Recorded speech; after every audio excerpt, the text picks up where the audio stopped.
in a full digital format.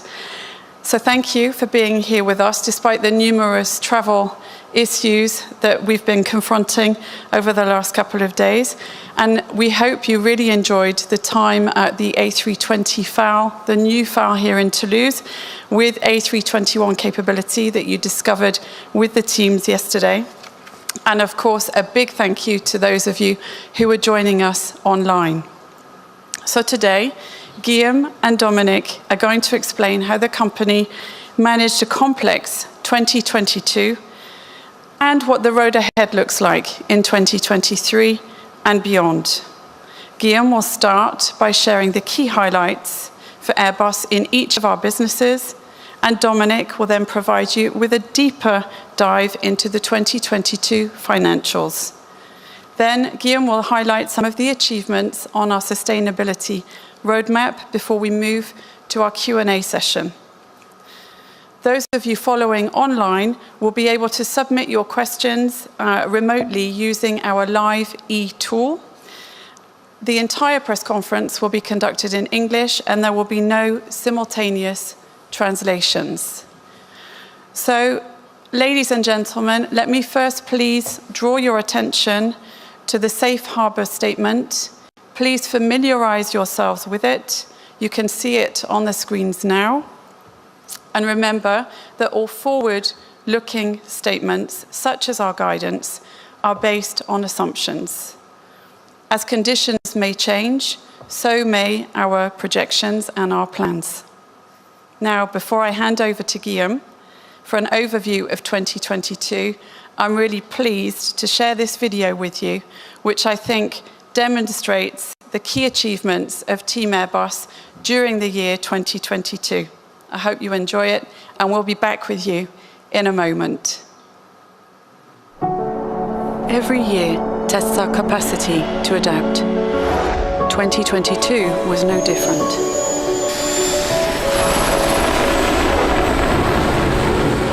Together, Team Airbus strive to deliver for our customers, always with safety and quality at heart.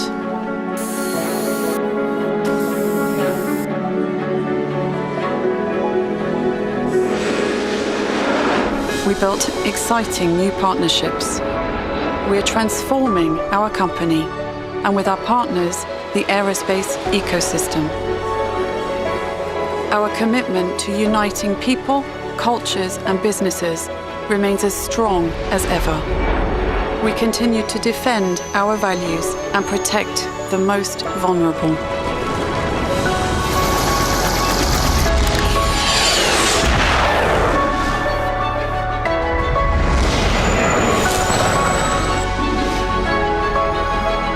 And everyone at Airbus is playing their part in accelerating our journey towards sustainable aerospace.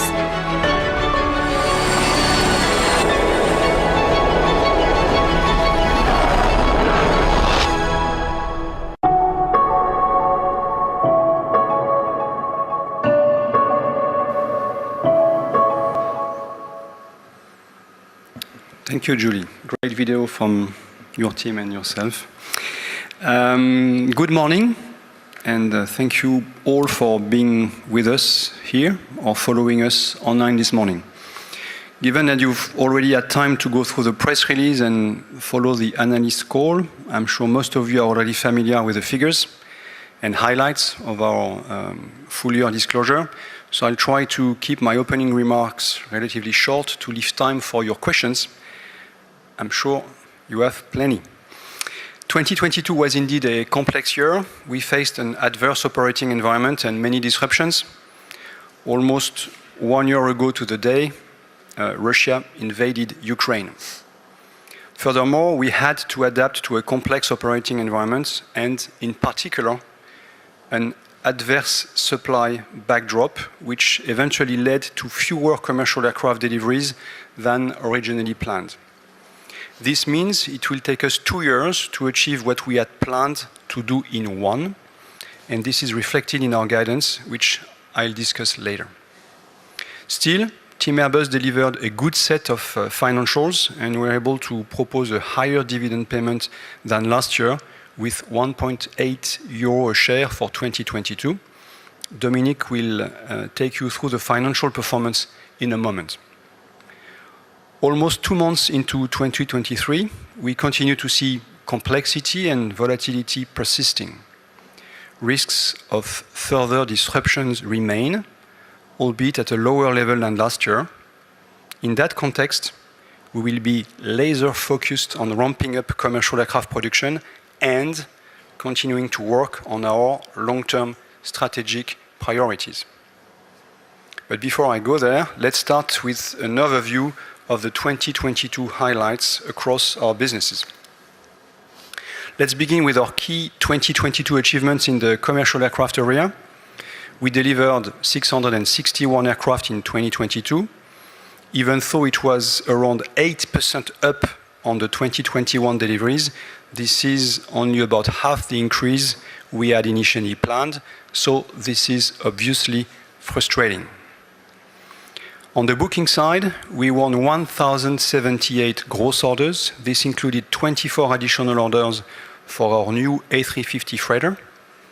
The strength of the order reflects the industry's continued recovery during 2022, with air traffic increasing and airlines raising demand for commercial aircraft as they focus on their long-term fleet planning, both in single aisle and also wide bodies.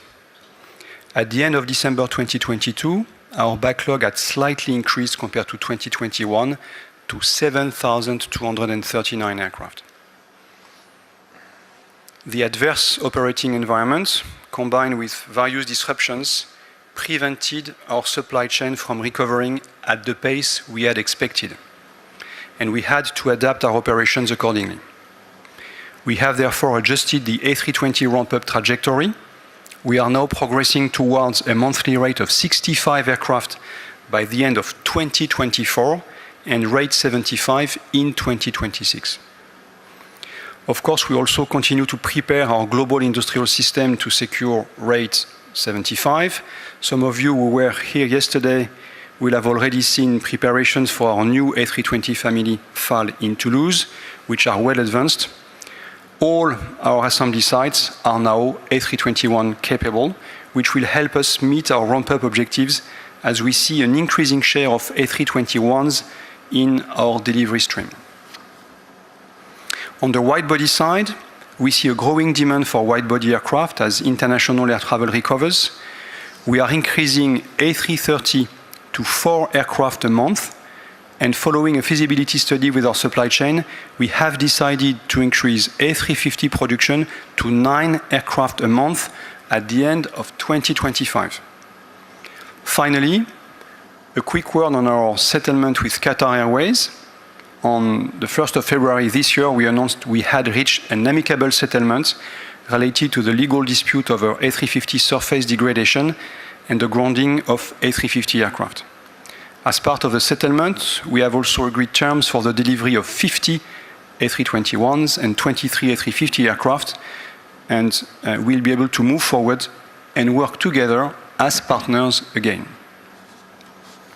Now, on to helicopters.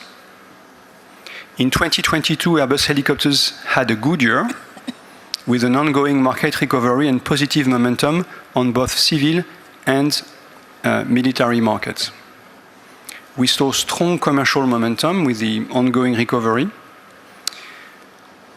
highlighted by over 200 orders for light single-engine helicopters. We booked 374 gross orders, compared to 419 last year, so 374 spread across the programs, including 12 H160s. We delivered 344 helicopters worldwide, achieving a net book-to-bill above 1, both in units and value. On the military side, we launched a major upgrade of the Tiger helicopter as part of the so-called Mark III program for the French and Spanish armies. We're also progressing with the design of the H175M assembly line in Breton, should the Airbus team win the ongoing new medium helicopter campaign for the UK Armed Forces. 2022 was a significant year in terms of deliveries. with the French Navy taking delivery of the first H-160 for search and rescue operations. The H-160 also entered into service in Japan with all Nippon helicopter. We also delivered the first H-135s to the Spanish Ministry of Interior. Overall, our helicopter business delivered a solid performance driven by growth in services, higher deliveries, as well as reliable program execution and cost focus. So well done, helicopters, in 2022. Now, on to defense and space. This gives me the opportunity to put the defense and space performance of the year into perspective. 2022 was a difficult year in a complex geopolitical and macroeconomic environment. The financial performance of the division is disappointing. Rising inflation impacted our long-term contracts, in particular the A400M program. And like in commercial aircraft, we faced supply chain disruptions. In space, we suffered the loss of access to Russian Soyuz launches, delays to Ariane 6, and the Vega C launch failure. Europe's independent access to space is now fundamentally challenged.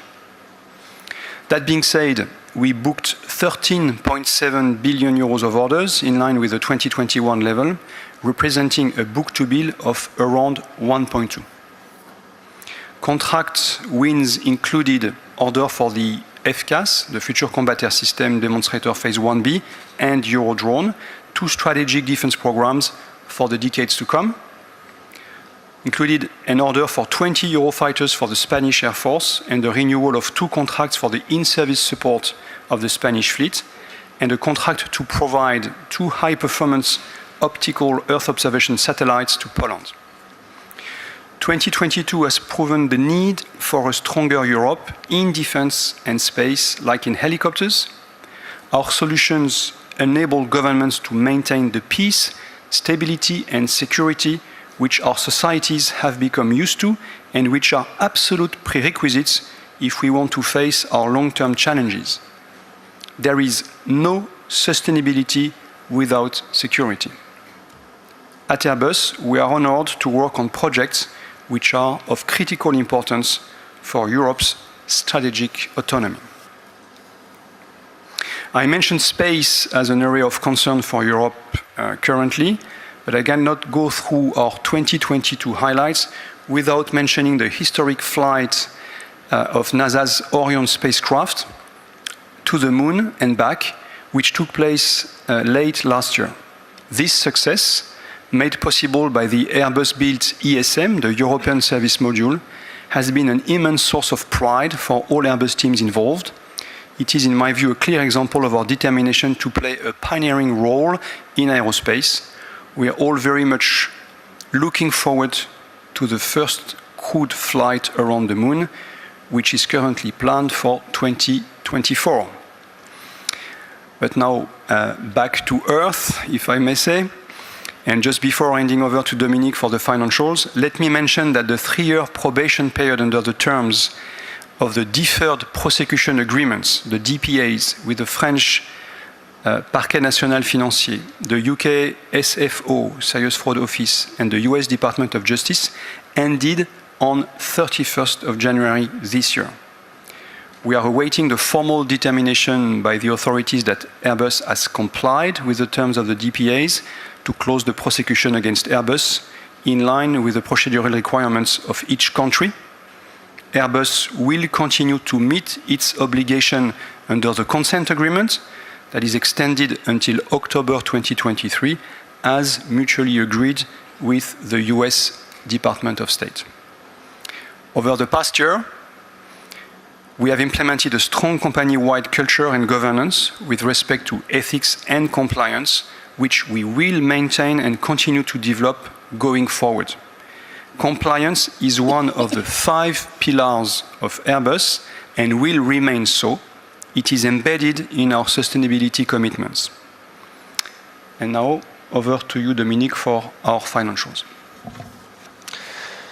Thank you, Guillaume, and good morning to everyone here and also those who are following us live today. I will talk you briefly through the key highlights of our 2022 financials. As stated by Guillaume earlier, 2022 was characterized by a complex environment. We were able to achieve our financial targets, but were confronted with strong headwinds in the supply chain as a result of war, disruptions, workforce shortages, and other factors. Starting with the top line, in 2022, we generated revenues of 58.8 billion euros, up 13% compared with 2021. This reflects the higher number of commercial aircraft deliveries, a higher contribution from our other businesses, as well as the appreciation of the US dollar. Our fiscal year EBIT adjusted increased to 5.6 billion euros, some 16% higher than in 2021. This year-on-year improvement was driven mainly by the commercial aircraft performance, partially offset by the less favorable hedge rate versus 2021. It includes some non-recurring elements. Looking at the results of the divisions, commercial aircraft EBIT adjusted increased to 4.6 billion euros, up from 3.6 billion in the fiscal year 2021, reflecting the increased deliveries and supported by some non-recurring elements, partially offset by a less favorable hedge rate against 2021. Airbus Helicopters EBIT adjusted was 639 million euros, an increase of around 20% year-on-year, reflecting higher services and program execution. Airbus Defence and Space EBIT adjusted was 384 million euros, a decrease of 45% compared with 2021, mainly reflecting the loss of 2 Pléiades Neo satellites in December, the delays to Ariane 6, as well as the impact of rising inflation. Now, coming to our consolidated EBIT reported, it was around 5.3 billion euros, and adjustments totaled a net negative of 0.3 billion. We reported a net income of 4.2 billion for the year. In terms of cash, our free cash flow before M&A and customer financing stood at a record positive 4.7 billion euros. This was supported by a favorable foreign exchange rate environment, as well as strong positive phasing impacts from working capital. Our net cash position stood at 9.4 billion euros as of the end of December, and our liquidity position further increased to 31.6 billion euros. Looking back at the past 3 years, we managed to weather multiple challenges to our balance sheet, including the pandemic, the aforementioned DPA payment, closing the year 2022 with a net cash position exceeding our net pension deficit by 6.5 billion euros. So on that positive note, over to Guillaume for a look at some of the key achievements on our sustainability roadmap. Thank you, Dominique. As some of you might have picked up from our full year results press release, we recently received approval from the SBTi, so Science Based Target Initiative, for Airbus near-term greenhouse gas emissions reduction targets. This is a very important milestone, which demonstrates Airbus' willingness to set climate targets aligned with science and hold ourselves accountable. Let me briefly explain which targets we are talking about here. As a company, we committed to reducing our own industrial greenhouse gas emissions, known as Scope 1 and 2, by up to 63% by 2030, compared to 2015. This is in line with a so-called 1.5 degree pathway and will be achieved through a number of measures, including increased use of sustainable aviation fuel in our Beluga internal logistics and in our flight testing, accelerating our ambition to secure at least 90% direct supply of renewable or low-carbon electricity for all Airbus sites in Europe before 2030, and significantly reducing our energy consumption on our sites, such as using LED technology for outdoor lighting, introducing biomass instead of steam for heating and lighting, and others. We are also committed to reducing our Scope 3 by 46% greenhouse gas emissions intensity, again compared to 2015, emissions generated by our in-service commercial aircraft, and this is by 2035. Our current product line is already delivering significant carbon reductions. The A220, the A320neo, the A330neo, the A350 all emit 20 to 25% less CO2 compared to previous generation. But we need to accelerate rapidly to meet that 46% target. Investments in research and development are needed in the coming years and decades for the sector. Airbus is investing more than 2 billion euros in R&D a year to develop technological breakthroughs in that direction. Addressing Scope 3 emissions is actually a collective challenge and one we're addressing with our supply chain. I'm talking about the development of new propulsion systems, dramatic advances in systems, aerostructures and materials. The whole aviation ecosystem needs to arrive in the same place at the same time, including engine makers, energy suppliers, regulators, and others. We want to play a leading role in supporting the entire aviation industry as it works towards meeting its decarbonization targets, and more specifically towards the aspirational goal of net zero emissions by 2050, adopted in October last year by ICAO member states. Now looking forward, let me continue by sharing an overview of what we have on our plate for 2023. I will start with our guidance. Let me read it to you now. As the basis for its 2023 guidance, the company assumes no additional disruptions to the world economy, air traffic, the supply chain, the company's internal operations, and its ability to deliver product and services. On that basis, the company targets to achieve in 2023 around 720 commercial aircraft deliveries,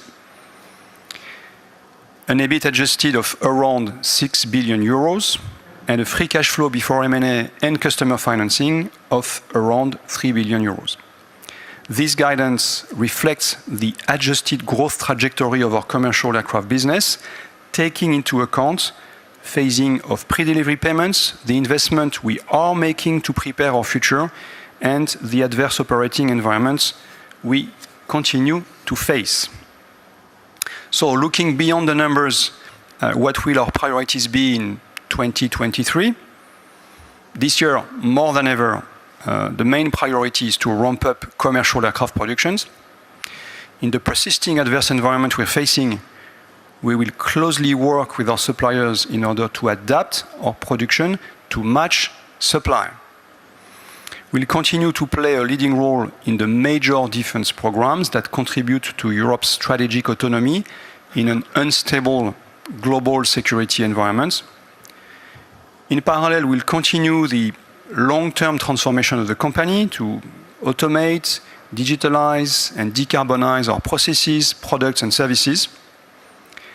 As you may have seen during our Airbus Summit in December last year, we are accelerating the partnerships and innovation projects to deliver on our ambition to lead sustainable aerospace. Our focus is now to transition, together with the broader aerospace ecosystem, from ambitions to actions.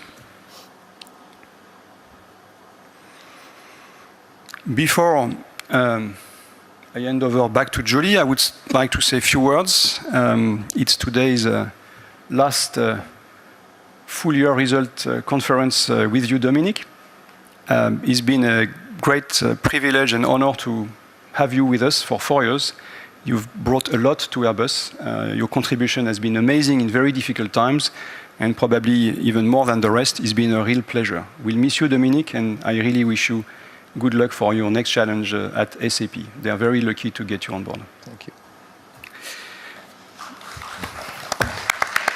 Thank you, Guillaume. I'm really touched. Julie, back to you for the Q&A. Thank you. So thank you, Guillaume. Thank you, Dominic. Ladies and gentlemen, now we're about to begin our Q&A session. For those of you who are with us in the room today, please raise your hand and wait until one of the communications team colleagues comes to you with a microphone. And please help us by stating your name, your publication, and asking your question clearly so that we can give you the best answer possible. For the media colleagues now following us online, you can use the Live platform, as I mentioned earlier, to submit your questions in writing. Please submit them in English. And obviously, any technical difficulties, you can reach out to us and the team. So we're going to begin the Q&A session now. We'll try to take as many questions as we can, starting here in the room, of course. So now, dear media colleagues, the floor is yours.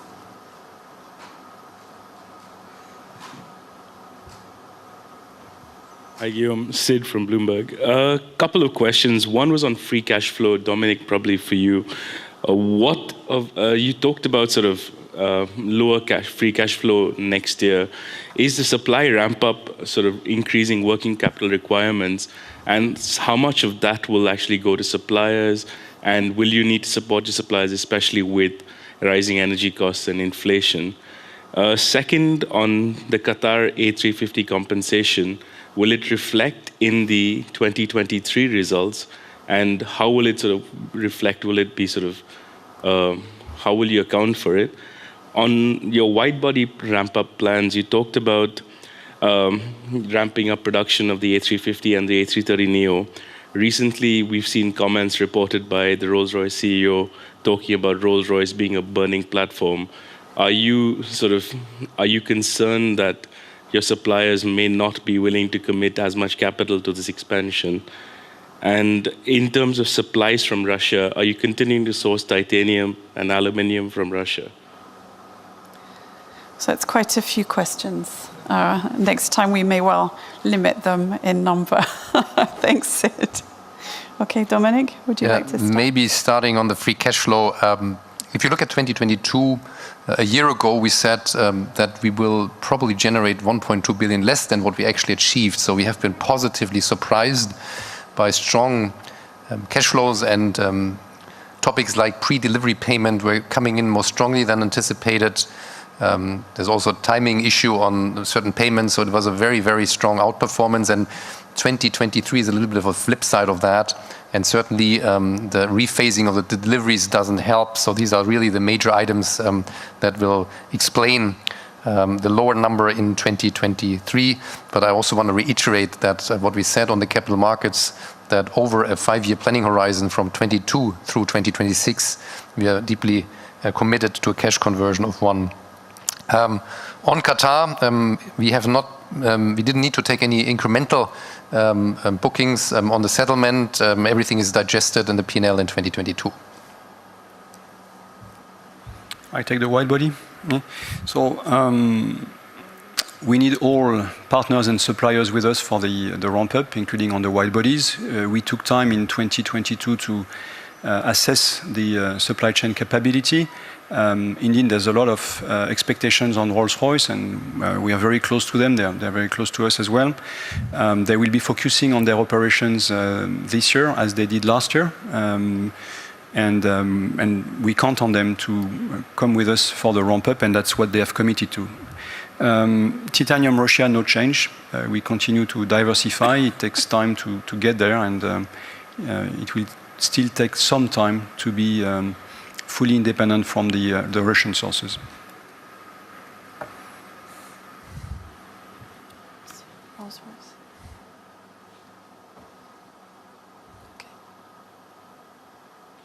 Hello, good morning. My name is Jorge Penalba from Avian Review. My question is about space.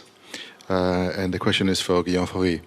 You said, and it's true, that Europe has lost almost all capacity to access to the space due to the Ariane delay and the Vega C disaster.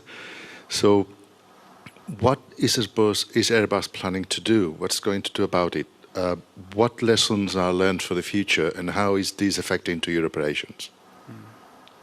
Well, that's obviously a very important matter for Europe and for the companies in Europe that contribute to access to space.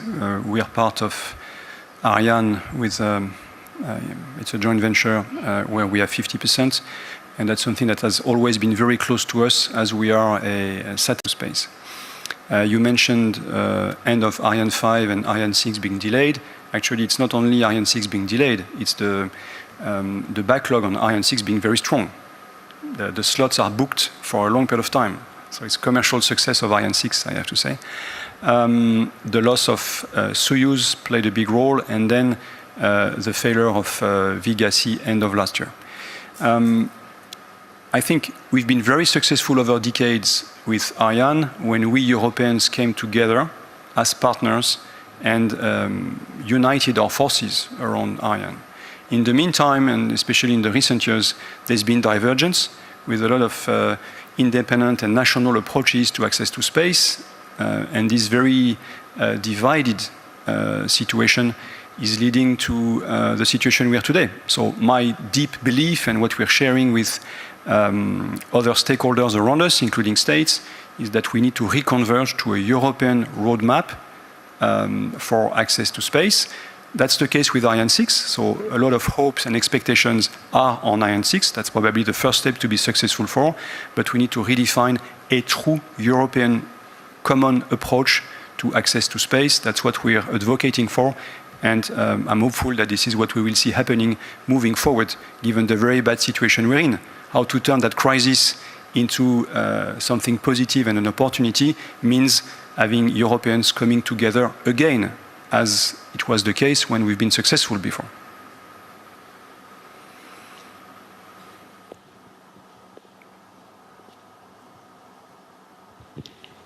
It's Björn Färm from Liam. To Guillaume, regarding the sustainability roadmap, could you explain the division between SAF and hydrogen, SAF short-term, hydrogen more longer-term, but a little bit more color around the proportions and the actions? Yeah. Short version or longer version?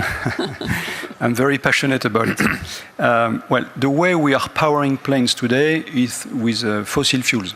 So we take carbon from below the ground, and actually, by combustion, we release it into the atmosphere. The way to get to carbon neutrality, first, and that's the short-term priority, is with SAF, when actually you take carbon from the air, and through combustion, you release the carbon again. And that's neutral. Okay? And there are many different ways to capture carbon in the air: natural ways, biomass, or synthetic ways of capturing the carbon. That's the solution for the short term, and probably also for the quite mid-term and long-term on wide bodies. So SAF is absolutely essential to the success of decarbonization and going to carbon neutral by 2050 for aviation. Still, the use of SAF is releasing carbon into the atmosphere. We've looked at ways to not put any gram of carbon in the air, and there are not many of them. And we have selected hydrogen as the long-term way of not putting carbon in the air. That's why we're working big time on hydrogen. Entering into service of the plane by 2035 means that by 2050, there will be just a small share of the decarbonization that will come from hydrogen. So from that perspective, SAF and hydrogen are not competing with each other, but we strongly believe that hydrogen is the long-term solution to decarbonization. Even more because it's compatible with what the rest of society is doing. Hydrogen is a way to store and to use energy. It's a way to store energy sources that are intermittent, like solar, like wind, like others. So that really will play a big role in my perspective, in our perspective, on the long term. So SAF and hydrogen, not SAF or hydrogen. And if we want to go a step further, hydrogen is also a very important source for the SAF on the long term when we go for e-fuels, for artificial synthetic fuels. So there's a lot of interdependencies of the two businesses, not speaking about capture of carbon. So we believe that roadmap is the one that really makes sense on the short term, urgency on the SAF, and on the long term, a way to be completely decarbonized on the long term for the generations to come. And as we see ourselves as pioneers, we want to be at the forefront of SAF and hydrogen, even if it's more long term. That was a bit the long version. Sorry for that. That's good. Thank you. Hello, Richard Schuurman, Air Insight Luchtvaartnews. I have two topics. First, supply chain. Is there a difference in the way you ramp up the supply chain and the production rates for the narrow body and the wide bodies? And are there lessons you can learn from ramping up the narrow bodies to the wide bodies? And the second is the Inflation Reduction Act and what is going on that in Europe.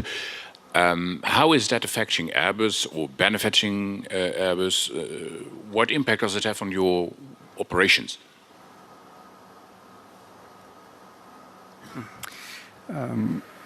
So, on the ramp-up of single-aisle and wide bodies, there are structural differences between the two.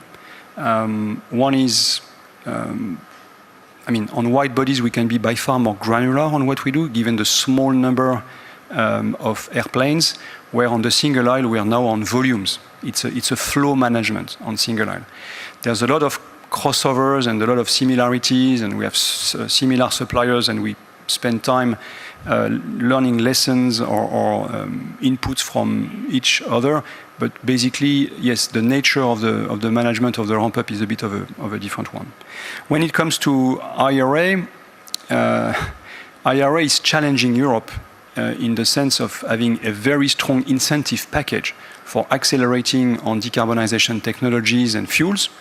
And this challenge is a good one, as the US have really moved forward very strongly and very seriously in the direction of decarbonization. But it's also a challenge because it highlights what Europe needs to do to be on a similar path and a similar trajectory, less with a stick and more with a carrot to encourage investment in the right direction. I think Europe has understood the magnitude of the challenge it represents.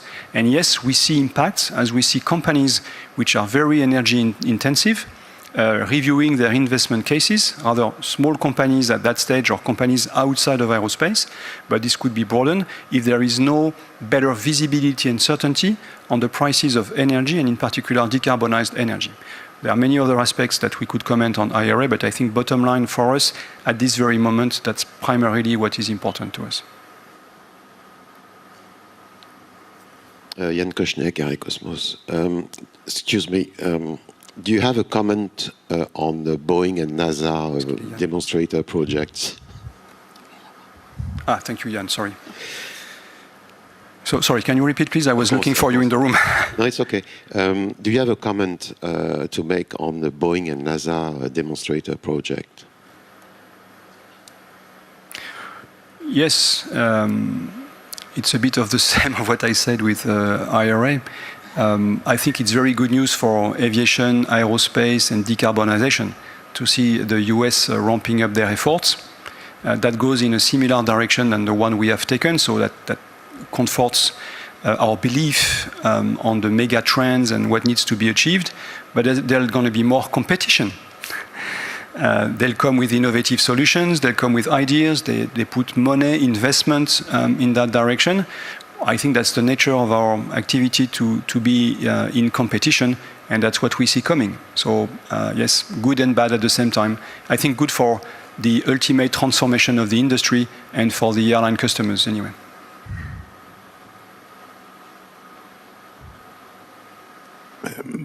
Hello, Bruno Trevidic, Les Echos. Guillaume, could you give us some more explanation about your interest for a minority share in Eviden? What is it for? At Airbus, we come from a history of pioneering different sectors of aviation, space, defense, with very good technologies in the frame of aerostructures, wings, flight characteristics, good platforms for satellites. Over the years, we've been able to grow and be more competitive going into systems. And today we are system designers and manufacturers. Moving forward, the world in our businesses, be it commercial aviation, defense, space, helicopters, will be very much enabled by data, big data, connectivity, cloud-based solutions, connected objects in a cyber-secured environment, a lot of simulation and data and high-power computing to use the models we are developing. So there's a lot of complementarity and synergies with what Eviden is doing, and therefore we are looking at growing our relationship, having a strategic partnership moving forward with Eviden, and also making a financial investment that makes sense. Would it make sense? in Evidian. That would be a nice way to combine a presence at the capital and deeper ties with Evidian, of course, under the conditions that this makes sense from a financial standpoint, and that's what we want to be able to judge, better judge, and decide moving forward with Evidian. But we're working with them in a spirit of partnership and very good relationship at this very moment with Evidian, looking at all those opportunities in a world that is becoming by far more digital moving forward. Good morning, Mathieu Rabéchaud from AFP. You recorded a new charge of 500 million euros on the A400M. Do you have any hope of having this program profitable one day? Dominique, your free speech before before leaving. Yeah, I mean, maybe a couple of words. What were the key drivers in that charge? We had, of course, the inflation situation, which was quite unique, I think, which we had to take into account. And then there are some qualification milestone looming where some challenges were visible. But of course, there's always not only the hope, but tremendous effort to come to that position. And absent any disasters, that's still the plan, of course. Okay, so we're going to switch to a few online questions now. We have the first one from Véronique Guillemard from Le Figaro. How do you plan to ensure delivery slots for your customers and win new orders for A320s and A321s when the order book represents almost 11 years of production? And Airbus seems to lack reasonable delivery slots to deliver to a fast deadline. Can you specify what will be the contribution of each FAL A321 and A320neo to the increase in production rate? So what we see happening in the market today is the need to transition from previous technologies to the new ones. All airlines are under the pressure of reducing their cost, of reducing the fuel burn, of reducing the carbon emissions, and therefore the new technologies, as I explained in my introduction, are absolutely key for this. On top, these new technologies enable the use of more expensive SAF and are absolutely essential for the ramp-up of the use of SAF for airlines. The lifetime of a plane is roughly 25 years, more or less. We have slots available for the A320 family now in 2029, so that's just a fraction of the lifetime of a plane, and we see all airlines working on their long-term planning. And we will see airlines placing orders, and we've seen it already, for the next decade, as they need to plan to secure access to slots in an industry where the demand is clearly stronger than the supply. I think the other part of the answer is it's absolutely essential to be successful in our ramp-up and going to rate 75. But also deciding to go to rate 75 was a way to better serve that demand and not be too far away in the slots we would be offering. And when it comes to the assembly line, well, all assembly lines are of similar size and nature, and they will produce A320s and A321s, and we will have 9 assembly lines around the world once we have finished the investment we are doing. So it will be distributed on those assembly lines more or less in a balanced way. Thank you. We take one more from online. Wall Street Journal, Benjamin Katz. So you had battled to convince suppliers and lessors to get behind the A320 ramp. Are you seeing any reluctance with this wide-body decision? That's the first one. The second one, can you give us a sense of how significant the delays currently are on your wide-body programs? And third, are you concerned that this risks diverting focus on ramping up the A320? Can you do both? Please keep the question on the screen. No, there's no competition on the ramp-up between the 320 and the wide bodies. On the wide bodies, we were, if I take the 350, at rate 10 before COVID. As I told you, we've decided to go back to rate 9, so we are not yet at the rates we had before COVID. And those rates are important not only for us to be profitable on the wide bodies, but for our suppliers as well. So ramping up the wide body is actually good news for everybody. There are no delays on the wide-body programs in the sense of what we have on the single aisle. So we've not really started the ramp-up to the same extent. So we are delivering on time on the wide bodies overall.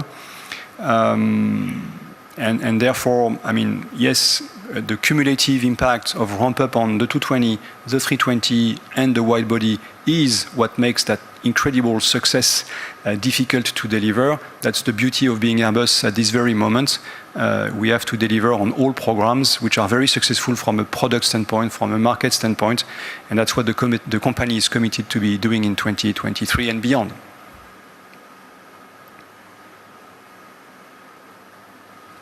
Morning, Jens Flotter, Aviation Week. 2 questions, please. Here. Thank you. You mentioned the SBTI targets and 46% by 35. I guess rough math would suggest that the NEO is less than half of that, and the 350. Can the rest be achieved through incremental innovation of existing products, or will you have to come up with something new in between the current lineup and the hydrogen aircraft in 35? My second question is on the A220. Some of your key customers are pressuring you to go ahead with the Dash 500 soon. Can you just tell me what your position is again, and whether your what the kind of key design features could be? Simple stretch versus more capable aircraft. Thank you. Okay. So when it comes to SBTI, the roadmap is till 2035, okay, for the minus 46% on the scope 3. So it has to rely on technologies which are in the cards today, meaning not the big transition that will happen in the second half of next decade with a new generation of planes, the successors of what we have today. There will be incremental improvement in that phase, as we normally do, but it has to rely a lot on the ramp-up of the use of SAF. And that's why we are insisting so much and spending so much time with partners all around the world, and especially energy partners and regulators and airlines, to make sure that this ramp-up of SAF will happen. And at Airbus, we have taken very ambitious objectives for 2023 in the use of SAF to be ahead of the curve and sort of, I mean, yes, leading by example. When it comes to the 220, so we're really in the ramp-up phase of the existing versions of the 220. Yes, there is a very strong appetite from the market for a so-called Dash 500 or a stretch version of the 220. We are currently looking at the different options for architecture and commonalities between the existing versions and the future ones, and exchanging with some of our customers. We have not yet decided to move forward. There's a lot on our plate already, and we want to be successful on the ramp-up first. I have already said, and Christian Scher has said as well, that the 500 is not a matter of if, it's a matter of when, but we have not yet crossed that bridge, and we have not yet frozen what the plane would look like. Thank you. Good morning, Alex Macheras, aviation analyst here. Hi, morning. Guillaume, on SAF, you're calling for more action and scaling up its use. You said recently, quote, ambition is not yet matched by action. But Airbus is part of a commitment that means that just 10% of global aviation fuel will be SAF. So who specifically needs to do more? And why is that 10% not more ambitious itself? My second question is on the continuing weak sales of the A330neo 800 variant. Hawaiian Airlines CEO revealed that the airline cancelled its order because they didn't want to be stuck with an aircraft that isn't sufficiently accepted in the marketplace. Is there a long-term future for this variant of the A330neo? Thank you.